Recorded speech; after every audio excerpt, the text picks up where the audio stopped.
Movimiento relativo. Fundamentos teóricos.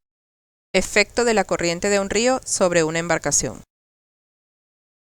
Si dejamos un bote suelto en un río y no hay objeto alguno que se interponga, éste se moverá en la dirección de la corriente del río y a la misma velocidad.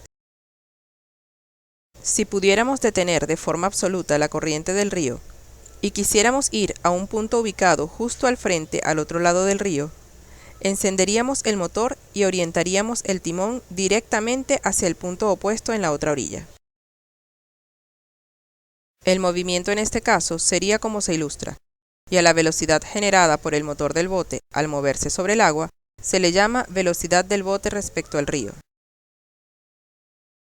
En una situación real, el bote está expuesto a dos velocidades. Una es la del río que lo arrastra, y la otra es la del bote respecto al río.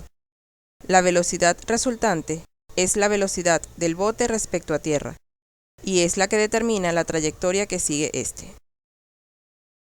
La velocidad del río es constante, por lo tanto, la distancia que recorre en esta dirección se calcula con distancia igual a rapidez por tiempo. Si la velocidad del bote es constante, la distancia que recorre en esta dirección se calcula con distancia igual a rapidez por tiempo. La trayectoria del bote es una línea recta que va desde el punto de partida hasta el punto de llegada. El desplazamiento en la dirección del río y el desplazamiento en la dirección al punto opuesto del río forman con la trayectoria un triángulo rectángulo.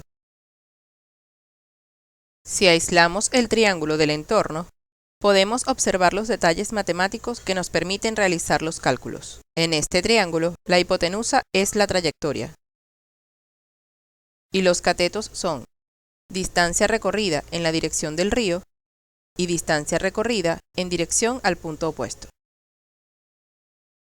El teorema de Pitágoras, aprendido en matemática de tercer año, dice: el cuadrado de la hipotenusa es igual a la suma de los cuadrados de los catetos. Hipotenusa es la distancia correspondiente a la trayectoria. Cateto 1 es la distancia recorrida en la dirección del río. Y cateto 2 es la distancia recorrida en la dirección al punto opuesto. Tenemos la relación entre las distancias. Del mismo modo, se puede obtener la relación entre las velocidades. Velocidad real es la hipotenusa, y la velocidad del río y la del bote son los catetos. Ejemplo. Un río corre hacia el norte con una velocidad de 3 km por hora. Un barquero atraviesa la corriente con una velocidad relativa al agua de 4 km por hora hacia el este. Se quiere saber cuál es la velocidad respecto a la tierra.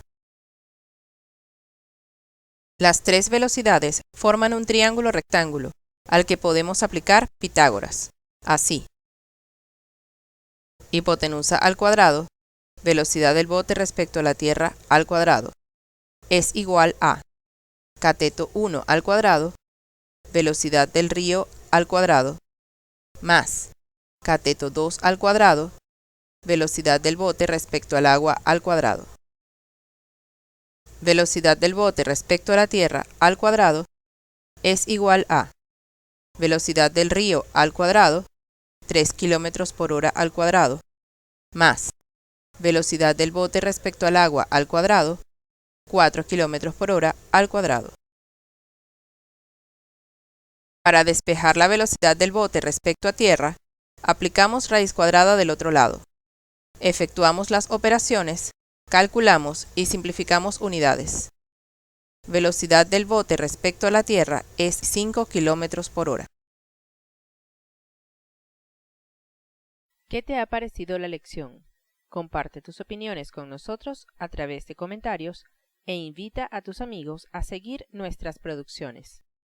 Tu profesor virtual. Soluciones virtuales a tus necesidades académicas.